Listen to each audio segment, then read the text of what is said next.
ઢોંગ કરીને પ્રજાનું અને સમાજનું ધ્યાન કઈ રીતે પોતાની તરફ ખેંચવું એ શીખવું જોઈએ ભાજપના ઢોંગી એમએલએ પાસેથી.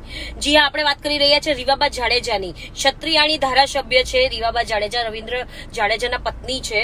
જ્યારે પુરુષોત્તમ રૂપાલાના આટલા મોટા ક્ષત્રિય સમાજના વિવાદ બાદ રીવાબા જાડેજા ચૂપ કેમ છે એ સવાલો ઉઠી રહ્યા છે. જે રીવાબા જાડેજા પોતાના પતિના પગ પકડે છે ક્રિકેટ સ્ટેડિયમની વચ્ચે સાડી પહેરીને માથા પર પાલવ રાખીને સંસ્કારી હોવાનું લોકોને જતાવે છે.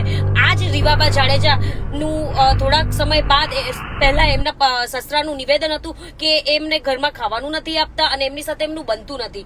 તો રીવાબા જાડેજા બધી વિવાદ સાઈડ પર મૂકીએ, તમે બહુ સંસ્કારી છો, અમને ખબર છે, તો અમે ક્ષત્રિય સમાજની બહેન દીકરીઓ સાથે આટલું બધું જે અન્યાય થઈ રહ્યો છે, આટલા બધો ઉગ્ર આંદોલનો થઈ રહ્યા છે, તમે ચૂપ કેમ છો? રાજકારણ એટલું